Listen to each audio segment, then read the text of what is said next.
하나님이 우리와 함께 계심을 믿습니다. 우리는 하나님을 믿고요, 하나님께서 나와 함께 하신다는 것을 확신하며 살아가는 그리스도인입니다. 그리스도인이란 누구인가? 바로 예수 그리스도의 부활로 살아가는 자들이지요. 여러분, 부활로 살아가고 계십니까?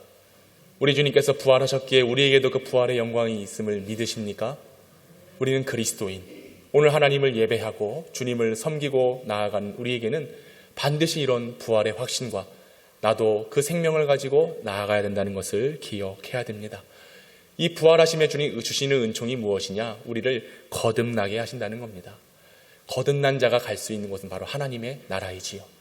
아무나 그곳에 갈 수 없습니다. 아무나 초청되어 갈 수가 없는 거예요.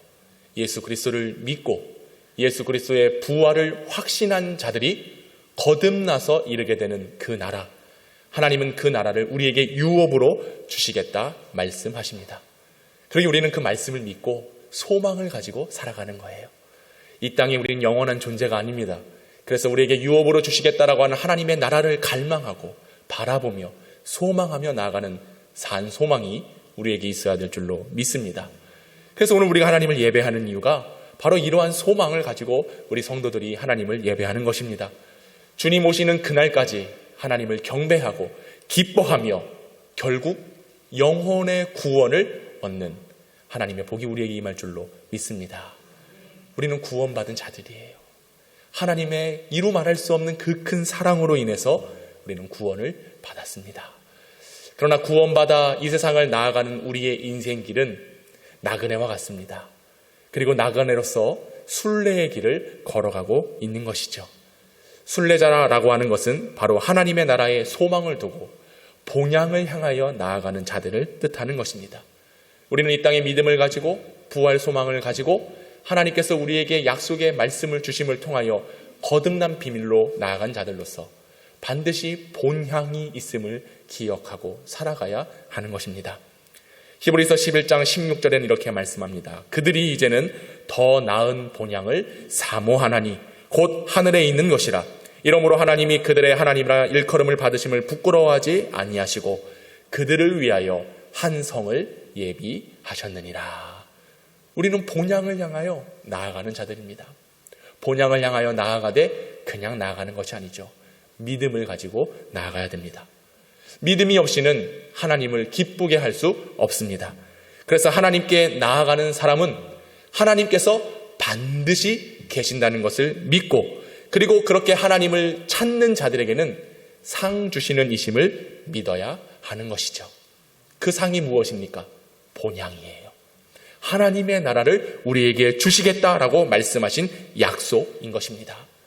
오늘 하나님은 그 믿음을 가지고 나간 우리에게 예비하신 성을 우리에게 제공해 주십니다. 그 성은 곧 하나님의 나라입니다. 천국입니다. 우리가 영원히 거하게 될 그곳을 본향 삼아 이 순례의 길을 믿음 다하여 살아갈 수 있기를 축복합니다. 하나님의 나라에 나아가는 우리가 믿음을 가지고 소망을 가지고 상 주시는 이심을 바라보며 나아가는 믿음이 필요한 것은 너무나 중요합니다. 왜냐하면 세상을 살아가면서 믿음과 소망에 대한 확신이 없다면 우리의 삶이요 허무한 겁니다. 인생이 무의미한 겁니다. 목적을 잃어버린 것과 같아요. 그러기에 우리가 믿음을 갖는다, 소망을 갖는다라고 하는 것은 이 어두운 세상을 살아가는데 큰 능력과 힘이 되는 것입니다. 그 많은 것 의지하려고 하지만 설정 우리가 붙잡을 수 있는 게 그리 많지 않아요. 붙잡았다라고 한들 그것이 영원하지 않는 것입니다. 그러기에 우리는요, 우리의 삶이 가치 있고 의미가 있는 삶을 살아가기 위해서는 반드시 하나님의 나라에 대한 본향에 대한 갈망함이 우리에게 있어야 되는 것입니다. 이것을 우리가 어떻게 깨닫습니까? 하나님께서 나를 사랑하셨다라는 것이죠. 그리고 그의 아들 예수 그리스도를 통하여 우리를 구원하셨다라고 하는 것을 믿습니다. 이 믿음을 어떻게 깨닫습니까? 성령 하나님께서 깨닫게 하시는 거예요. 성령 하나님께서 우리와 함께 하심으로 하나님께서 우리를 사랑하셨다, 예수 그리스도께서 우리를 위하여 구원하셨다라고 하는 이 진리를 알게 하시는 겁니다. 그리고 확증하게 하십니다. 누가요? 성령 하나님께서. 그러기에 허무하고 아무것도 없는 이 인생길을 우리는 구원의 기쁨을 가지고 영혼의 만족을 누리며 살아갈 수 있다라고 하는 것입니다. 여러분, 사람을 보며 세상을 볼 때는요, 만족함이 없습니다. 그러나 우리 하나님 주시는 말씀을 붙들고 살아가면 우리에겐 영원한 만족이 주어질 줄로 믿습니다. 사람을 보며 세상을 볼 땐 만족함이 없었네. 나의 하나님 그분을 뵐 땐 나는 만족하였네. 저기 빛나는 태양을 보라. 또 저기 서 있는 산을 보아라. 천지 지으신 우리 여호와 나를 사랑하시니. 아멘. 나의 하나님 한 분만으로 나는 만족하였네. 할렐루야. 나의 하나님 한 분만으로 나는 만족합니다. 할렐루야. 아멘. 이 찬양의 가사가 그냥 저절로 부르는 찬양의 가사가 아닙니다. 세상 보십시오. 사람들 보십시오. 만족할 만한 조건들이 있습니까? 하나도 없는 거예요. 그러나 나의 하나님, 그분을 바라볼 때 오늘 내게 들려주시는 하나님의 말씀으로 인하여 우리는 만족할 수가 있는 것입니다. 나를 사랑한다라고 누가 얘기해 주겠어요? 세상에 아무리 잘나고 멋진 사람이 당신을 사랑합니다. 그 사랑 영원하지 않아요. 하지만 우리 하나님께서 주시는 사랑은 변함이 없는 사람인 줄로 믿습니다. 이 사랑을 받기만 하면 우리는 구원을 얻을 뿐만 아니라 저 영원한 나라에 거하게 되는 하나님의 축복이 임하게 될 줄로 믿습니다. 할렐루야. 이것을 사모하며 나아가며 이것을 바라보며 기대하는 것, 바로 우리의 믿음, 우리의 소망 아니겠습니까? 하지만 우리는 이것을 너무나 잘 알고 있음에도 불구하고 세상을 향하여 만족을 얻으려고 하는 연약함이 있습니다. 하나님 한 분만으로 만족할 수 없는 인생이 바로 우리들의 인생입니다. 수많은 것을 얻기를 원하고 소유하기를 원하고 누리기를 원하는 그런 모습이 저와 여러분에게 있다라고 하는 것이죠. 인간의 내적인 상황 속에서요, 두 가지의 성향이 나타납니다. 오늘 말씀의 제목처럼 소유와 존재라고 하는 거예요. 사람은 소유하기를 원합니다. 이유가 뭐냐? 살아가고자, 살아남고자 모든 것을 자기네 소유로 삼으려고 하는 생물학적 소망을 가지고 있습니다. 이것이 바로 소유하고자 하는 성향인데요. 이런 성향은 모든 사람, 그리고 모든 사물을 자신의 것으로 삼으려고 하는, 더 나아가 욕심과 탐욕으로 연결되어진 것을 뜻하는 것입니다. 특징은 뭐냐? 살아가는 데만 목적을 두는 거예요.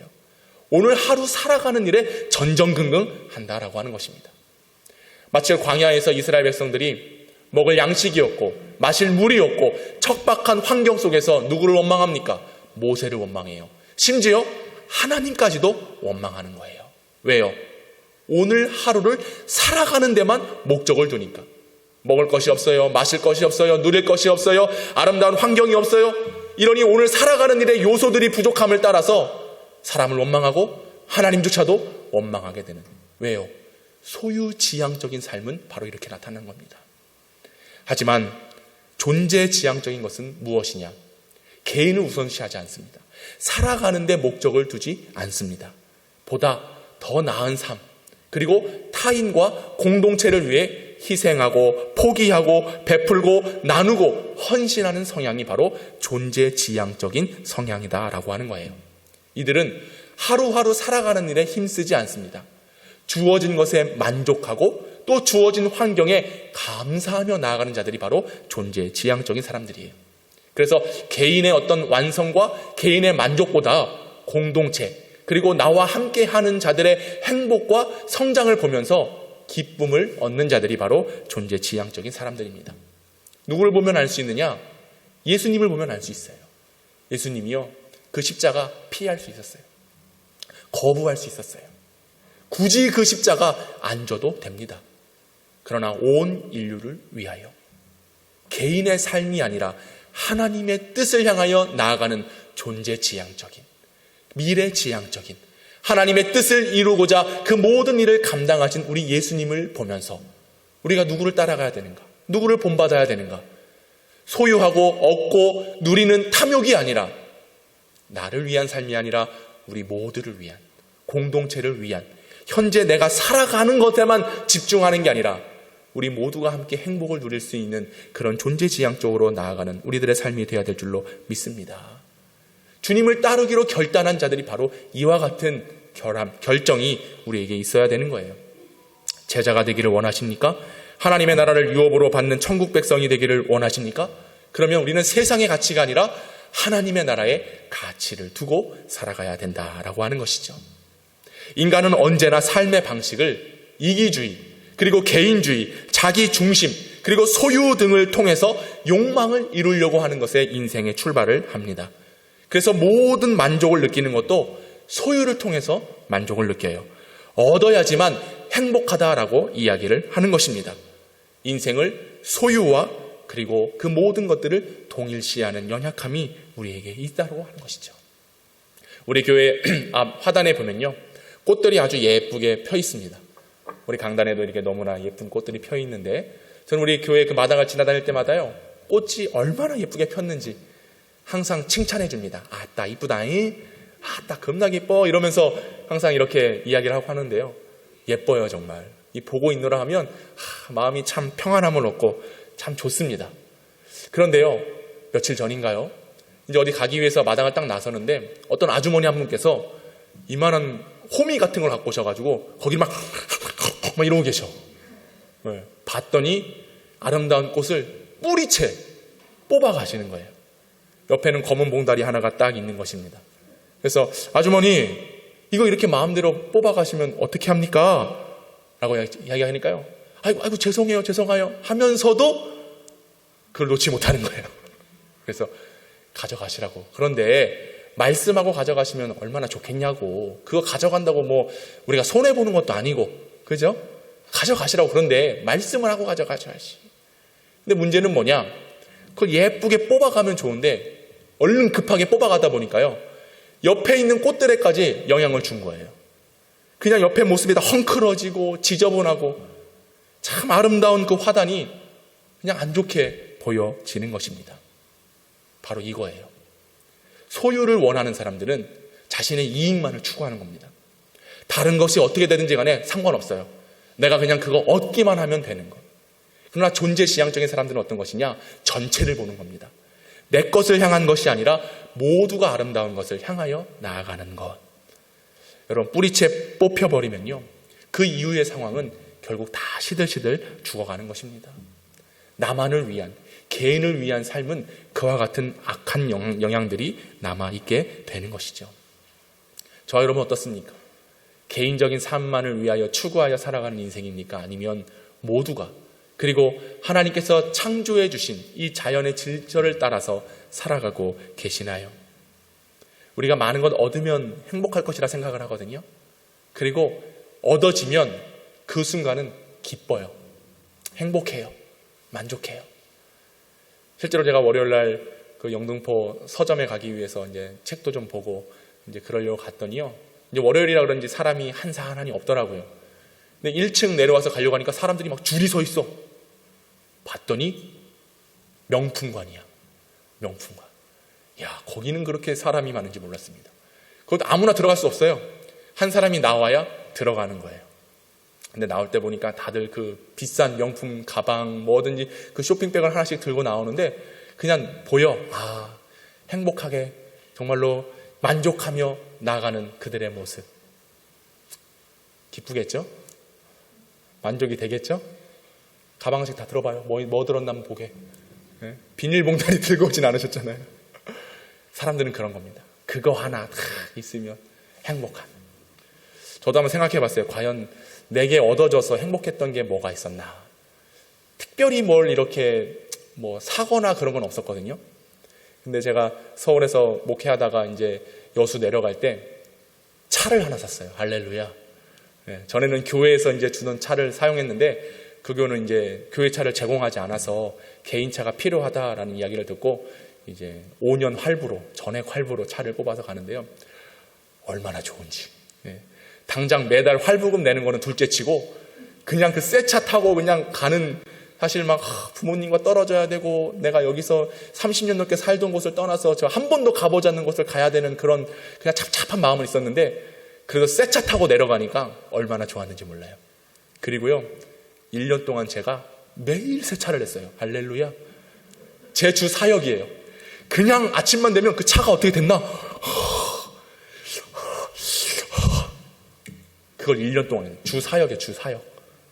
얼마나 차를 제가 깨끗하게 관리했는지, 신방 갈 때 우리 권사님들 차 타잖아요. 그러면 목사님 신발 벗어야 되나요? 이 정도로 제가 차를 관리했어요. 그래서 제가 그래요. 권사님, 제가 깔끔한 게 아니라 성격이 지랄 같아요. 성격이 이상해요. 그러니까 차를 깨끗하게 관리한 사람들은요, 성격이 이상한 거예요. 제가 알아요. 제가 그렇기 때문에. 지저분한 거를 못 봐. 아, 저 사람 참 깔끔하다. 이게 아니에요. 그냥 성격이 그냥 이상해서 그런 이상해서. 그래서 제가 1년 동안 관리하는데 점점 그 첫사랑이 시들시들해져 갑니다. 귀찮아요. 아니, 그냥 타고 다니는 차지 뭐 깨끗하면 누가 뭐 알아주기라도 합니까? 근데 이거를 방치하는 거예요. 어느 순간 처음에는 그렇게 기쁘고, 야, 내가 자동차가 있다니 그냥 그 만족함으로써 너무나 좋았는데, 시간이 지나니까요, 별 의미가 없어요. 감흥이 없어요. 그 서울 왔을 때 그냥 단호하게 팔아버렸어. 할렐루야. 왜냐면 빨리 팔아야 돼. 빚을 갚아야 되니까. 뭐 여태까지 뭐 매달 힘들었습니다. 그러니까 팔고 나니까 얼마나 후련한지 몰라.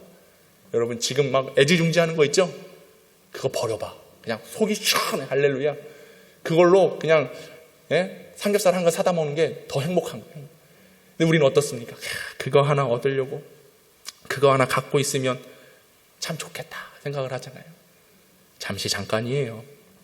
하나님께서 우리의 생명 걷어가면요, 죽음이라고 하는 문제가 내 눈앞에 닥치면요, 우리는 실오라기 하나 걸치지 못합니다.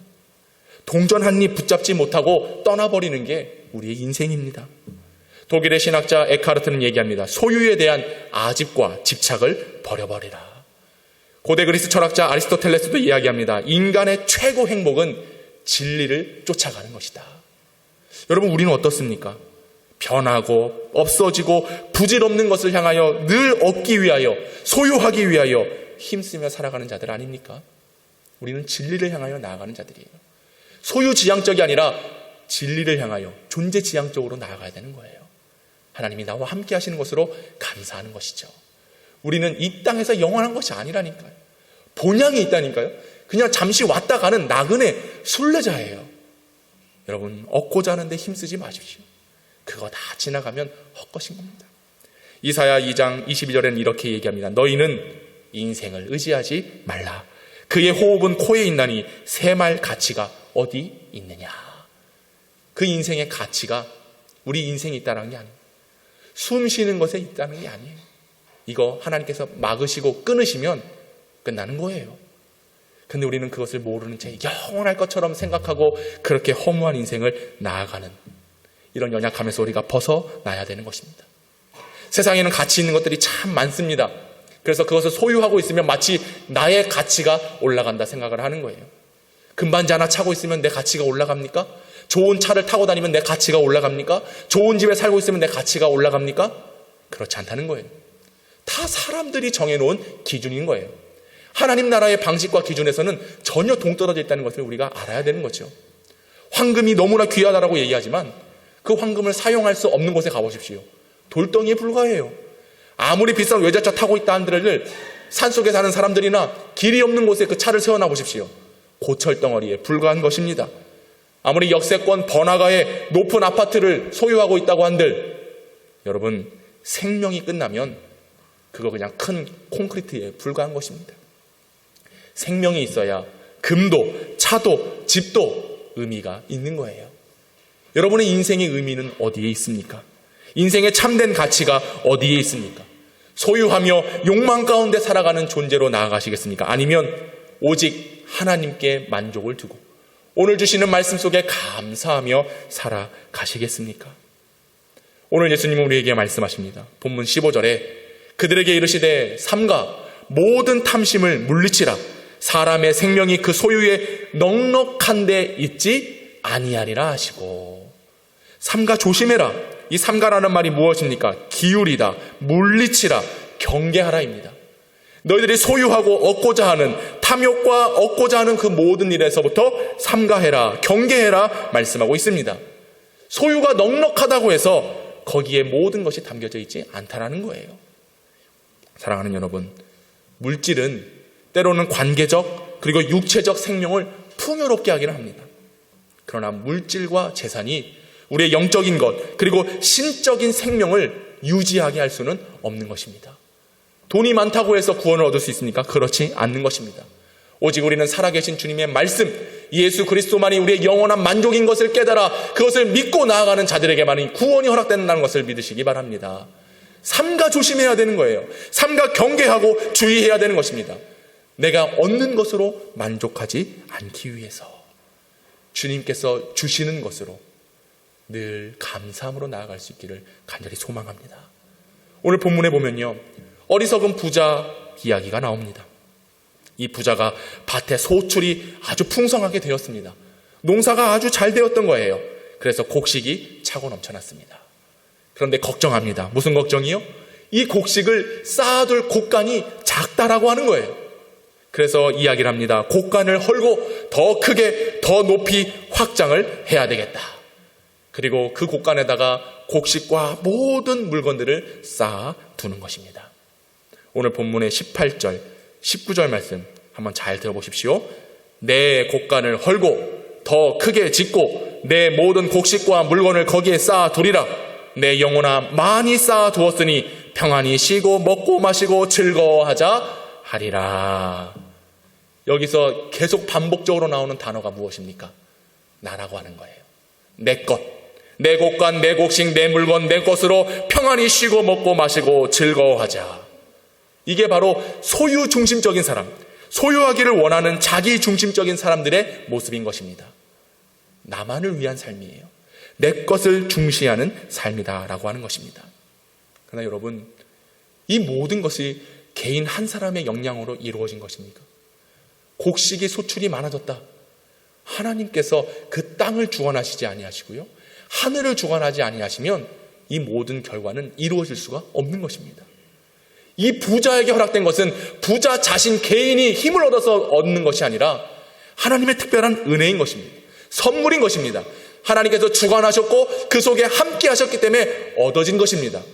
그러나 여전히 이 부자는 어리석게도 내 거 자신의 것을 이야기하고 있는 것이죠. 세상의 방식은 이렇습니다. 네가 성공했다, 네가 잘했다, 네가 얻었다, 네 거다 라고 이야기를 하거든요. 그런데 우리의 출발점은 내 거로부터 출발점이 아닙니다. 모든 것이 다 하나님의 것입니다. 모든 것을 다 하나님께서 주셨습니다. 하나님께서 오늘 살도록 생명을 주신 것입니다. 물질을 주신 것도 우리가 그 물질을 가지고 하나님의 영광을 위하여 사용하도록 주신 겁니다. 우리가 살고 거하고 있는 그 집도 우리에게 평안함을 주시기 위하여 하나님께서 주신 겁니다. 내가 일해서, 내가 노력해서 내가 얻어진 결과물이 아니라고 하는 거예요. 세상의 기준으로 보면 그것이 성공이죠. 그러나 하나님의 나라의 기준으로 보면 모든 것이 다 하나님께서 내게 베풀어 주신 은혜다라고 하는 것입니다. 이것을 기억해야 돼요. 지혜로운 자와 어리석은 자의 차이가 어디 있느냐? 어리석은 자는 다 내 거 자기 중심적인 것입니다. 그러나 지혜로운 자들은 하나님의 것인 것을 믿고 나아가는 것입니다. 여러분은 어떤 자들입니까? 그런데 이 본문을 보면서 참 저도 그렇습니다. 부럽더라고요. 이 부자의 삶이 나의 삶이 되었으면 좋겠다. 큰 소출, 큰 곡간, 거기서 평안히 쉬고 먹고 마시고 즐거워하자. 참 얼마나 좋은 일이겠습니까? 인생을 나에게 두면 이것이 가치가 됩니다. 여러분, 이 일들을 꿈꾸지 말라는 것은 아닙니다. 목적이 거기에 있지 않다는 것을 알아야 된다고 하는 거예요. 작년에 교육부에서 초중고 학생 2만 3천여 명을 대상으로 진로교육 현황조사를 실시했습니다. 진로교육 현황조사. 이게 뭐냐? 희망사항, 장래 희망을 조사한 거예요. 20년 전만 해도요, 이 어린 학생들의 꿈이 뭐냐 물어보면 1위는 무조건 이거였습니다. 과학자. 2위는 대통령. 3위는 운동선수. 이 순위였거든요. 근데 올해 작년에 조사해본 결과에 의하면 1위는 운동선수입니다. 그리고 2위는 의사고 4위는 유튜버래요. 예. 왜 그러냐? 결론적으로 수입과 연결이 되어 있는 거예요. 돈을 얼마 버느냐에 따라서 우리 아이들이 거기에 장래 희망을 둔다라고 하는 것입니다. 옛날에는 배고프고 힘드니까 운동선수들이 어렵게 살았는데 지금 어떻습니까?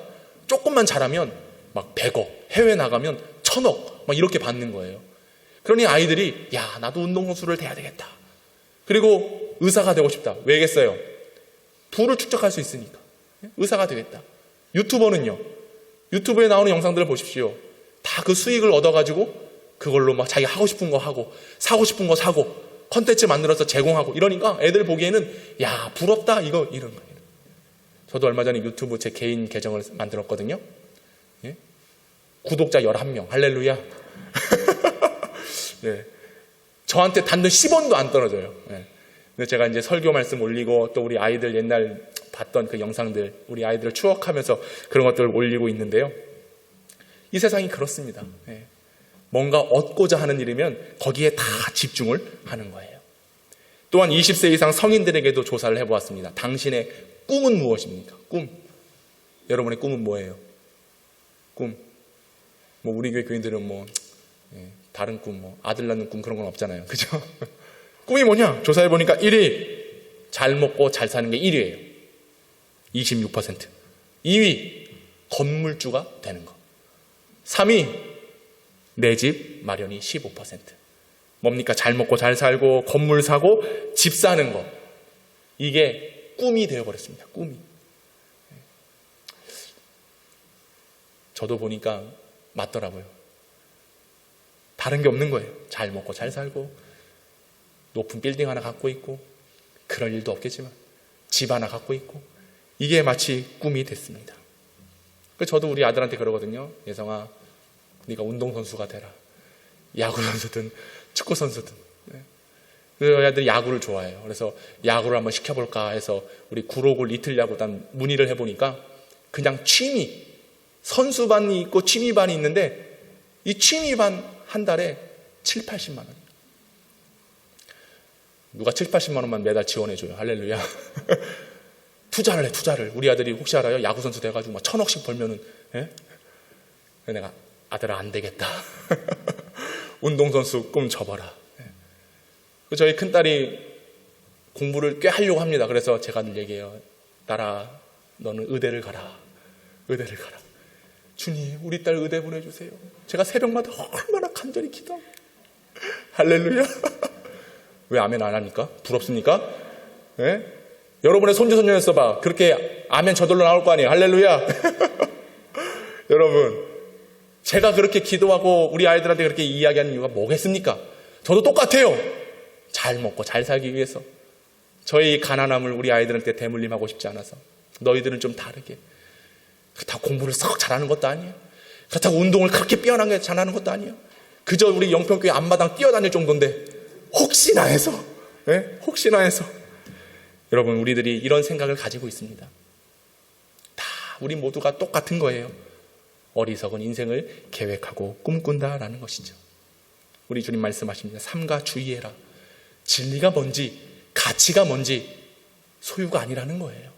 오늘 존재하며 우리와 함께 하시는 하나님을 붙들라라는 것, 이것이 주님의 말씀인 줄로 믿습니다.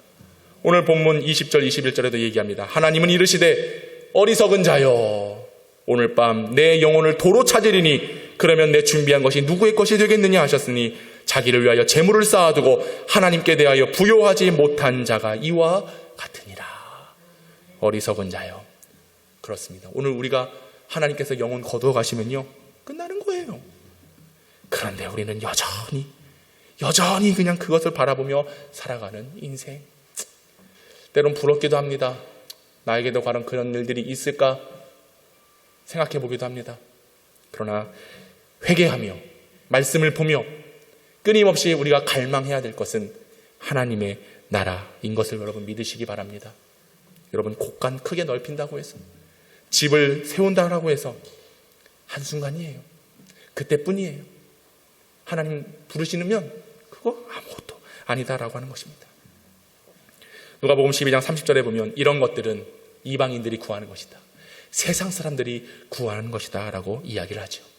그리고 우리에게 뭘 말씀하십니까? 너희는 그의 나라를 구하라. 그리하면 이 모든 것을 너희에게 더하시리라. 할렐루야. 무엇을 보세요? 무엇 얻기를 원하세요? 내 거요? 중요할 수 있어요. 그러나 그것은 다 하나님께서 주신 걸 믿습니다. 여러분 한번 마음껏 하나님 앞에 헌신하여 드려보십시오. 내가 받은 바가 얼마나 큽니까? 그 수십억 통장에 있는 거 보면 행복하시죠? 그럼 뭐예요? 당장 빵 하나도 못 사 먹는 그렇게 그냥 전영동에 살아가는데, 통장에 수천만 원 있으면 뭐예요? 당장 하나님께 드릴 예물 하나 없어가지고 아까워가지고 쩔쩔매는데, 그러면서 하나님 내게 복을 주세요. 내가 믿음이 있습니다. 어리석은 게 아니라 거짓말하는 거짓말. 믿음 없는 거예요. 참 감사한 것은 우리가 지난주에 특별헌금 성경홈에서 선교지에 보내드렸습니다. 그 선교사님들이 얼마나 감사하고 막 울먹이죠. 목사님 감사해요. 참 영평교회가 어떻게 그런 일을 합니까? 작년에는 우리가 미얀마에 성경 또 헌금해서 보냈고, 또 올해는 이렇게 캄보디아 그리고 인도네시아에 이렇게 헌물을 또 성경을 또 이렇게 했는데, 참 그분들이 너무나 감격하는 거예요. 놀라운 건 뭐냐면, 여러분 사진 게시판에서 보면 아시겠지만 그 예배드린 처소가요, 예배당이 아니에요. 그냥 어떤 사람이 자기 집 앞마당 쓰라고 내준 거예요. 근데 거기에 물이 차. 그러니까 거기다 뭔가 조치가 필요하니까 흙을 덮어야 되고 집을 옮겨야 되는 상황이었는데, 그 모든 것 제가 그냥 부담 가지고 한마디 했을 뿐인데 그 영상 보시고 헌신하는 자들이 나오고, 또 우리 성도들이 배고프고 힘든 자들에게 쌀 나눠주고 마스크 나눠주고, 이런 일들이 일어나는 거잖아요. 그분들이 놀랜대요. 지역 주민들이. 아니 어떻게 이런 일들이 가능한가. 거기는 다 이제 불교를 믿는 사람들이거든요. 근데 그 집주인이 얘기하는 거예요. 아유, 한국에서 온 선교사 목사님이 한국에서 우리나라를 위해서 이렇게 기도하고 이렇게 섬겨주신다고. 그러니까 내심 부러우면서 한 명씩 한 명씩 교회에 대해서, 기독교에 대해서, 예수에 대해서 거부감 없이 받아들이는 사역이 진행되고 있다는 겁니다. 놀랍지 않으십니까, 여러분? 우리가 헌금한 거 뭐 얼마나 돼요? 여기서 100만 원 한 사람 있어요? 1000만 원? 없잖아요. 그냥 10,000원, 20,000원. 너무나 감사한 거예요. 우리가 드린 것은 너무나 작고 힘이 없는데 하나님이 일하시는 것은 강력하다는 것입니다. 여러분, 우리가 바로 그것이 바로 천국을 위하여 나아가는 것이고, 먼저 그 나라와 의를 구하는 것입니다. 아무리 내 거, 이 세상에서 누리는 것, 그거 아무 힘 없습니다. 능력 없습니다. 그러나 하나님께 드렸을 때에 주께서 채워주시는 거예요. 여러분, 그것을 믿으시기 바랍니다. 그것을 경험하시기 바랍니다. 저도요, 정말 힘들었어요. 부담됐어요.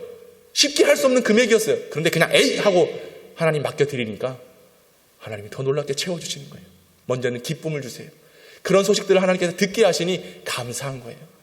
여러분, 그런 일들을 누가 감당하겠습니까? 주님의 제자 되기를 원하고, 소유함이 아니라 존재되어지는 일들 속에 감사한 자들이 그 일들을 감당할 수가 있는 것입니다. 당부합니다. 여러분의 자녀들 잘 되기를 원하시죠? 여러분의 자녀들을 위해서 선교의 씨앗을 심어보십시오. 복음의 씨앗을 심겨보십시오. 결코 하나님께서 쇠하도록 하지 않으십니다. 오히려 흥왕하도록 역사하십니다. 제가 그렇게 살아왔어요. 그렇게 믿어왔어요. 여러분, 우리가 받은 바의 은혜가 그것입니다. 우리 주님께서 말씀하십니다. 예수께서 제자들에게 이르시되 누구든지 나를 따라오려거든 자기를 부인하고 십자가를 지고 나를 따를 것이니라. 이게 주님께서 우리에게 요구하시는 일이에요. 누가복음 14장 33절에 이와 같이 너희 중에 누구든지 자기의 모든 소유를 버리지 아니하면 내 제자가 되지 못하리라. 주님의 길을 따라가기를 원하십니까? 제자 되기를 원하십니까? 여러분의 소유를 버리지 아니하면, 여전히 얻고자 하는 욕심을 버리지 아니하면 결코 주님의 제자가 될 수 없다라고 하는 것입니다. 여러분, 주님을 따라가는 저와 여러분 될 수 있기를 간절히 소망합니다. 어떤 한 가난한 부부가 있었습니다. 어업으로 생계를 이어가는 매우 금술이 좋은 부부였는데, 어느 날 길가를 가다가 이 갈매기, 새 알만한 이만한 진주를 하나 발견했어요. 진주를. 얼마나 기뻤던지. 야, 이제 우리가 이것을 팔면 큰 부자가 될 수 있겠구나. 사람들이 몰려왔습니다. 야, 진주 한번 구경해보자. 근데 구경하고자 몰려온 사람들뿐만 아니라 그것을 훔치려고 하는, 그것을 빼앗으려고 하는 포악자들도 함께 그의 집으로 들어왔습니다. 그래서 이 부부는요, 이 진주를 지키기 위해서 피눈물 나는 고난의 여정을 시작하게 됩니다. 그들과 맞서 싸우기도 했어야 되고요. 또 감추어야 되기도 했었고요. 집안에 편안에 거하지 못하고 늘 불안해하며 사는 인생을 살아야 했습니다. 심지어 그 다툼 속에서 아들마저 잃게 되는 상황에 처하게 됩니다. 이제는 싸울 힘도 없었습니다. 그래서 이 지친 부인이 남편에게 말합니다. 여보, 이 진주는 악마예요. 이 진주를 우리가 버립시다. 부숴버립시다. 아니면 저 바다에 던져버리십시다. 이 진주는 악마예요, 악마. 그래서 이 두 부부가 결단하여 이 값진 진주를 바닷속에 던져버립니다. 그런데 그때 행복이 찾아와요. 평안이 찾아와요. 감사함이 생겨나게 되는 것입니다. 진주라는 소설의 내용인데요. 여러분, 우리가 그와 같은 삶을 살아갑니다. 하나 더 얻기 위해, 하나 더 벌기 위해, 하나 더 갖기 위해서 그저 어렵고 힘든 세상을 살아가고 있는 것입니다. 그런데 그것을 통하여 우리에게 행복을 가져다 주지는 않습니다. 오히려 더 불행한 겁니다. 더 불안한 겁니다. 어떤 설교를 듣다가 목사님이 금목걸이를 선물 받으셨대요. 금목걸이를 받으셨는데 이제 목욕탕에 가서 그 금목걸이를 벗어놓고 옷장에 넣어놓고 뜨거운 물 속에 들어가셨는데 5분마다 나왔대요. 5분마다. 그래서 잘 있나. 그리고 또 뜨거운 물 따뜻한. 아이고, 또 나가서 또 열어보고. 그런. 여러분, 우리가 그런 삶을 살아가고 있어요. 여러분, 그게 무슨 의미가 있습니까? 무슨 가치가 있습니까? 소유하고자 하는 데는 그런 마음으로 전전긍긍하며 어려운 마음으로 살아가는 거예요. 이거 뺏길까봐, 이거 없어질까봐. 그런데 하나님께 다 맡겨 드리시기 바랍니다. 그러면 우리가 생각지도 않은 일들을 하나님께서 허락해 주시는 겁니다. 채우시는 겁니다. 붙들어 주시는 겁니다. 저는 그래서 이번 한 주가 너무 감사했던 게, 이렇게 헌신하고 섬기면 우리 성도들 얼마나 삶을 하나님께 더 복되게 하실까. 기도가 절로 나와요. 웃음이 절로 나와요. 제 행복한 모습이 보여지지 않습니까? 기대가 되는 거예요. 우리가 생각할 수 없는 일들을 하나님께서 이루어 가십니다. 육의 일을 생각하면 그것은 사망입니다.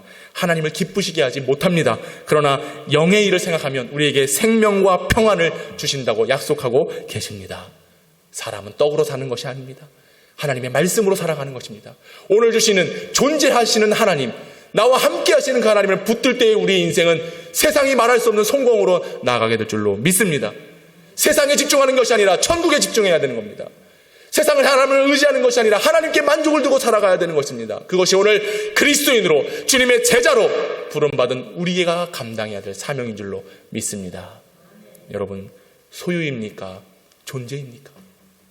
오늘 하나님의 나라를 갈망하며 우리의 영혼을 찾으시는 그날, 어리석은 자로 살아있는 것이 아니라 하나님 나라를 구하며 그의 나라 가운데 허락해 주시는 놀라운 복을 받는 자들로 승리하며 살아갈 수 있는 저와 여러분 될 수 있는 우리 교회가 될 수 있기를 주님의 이름으로 축원합니다.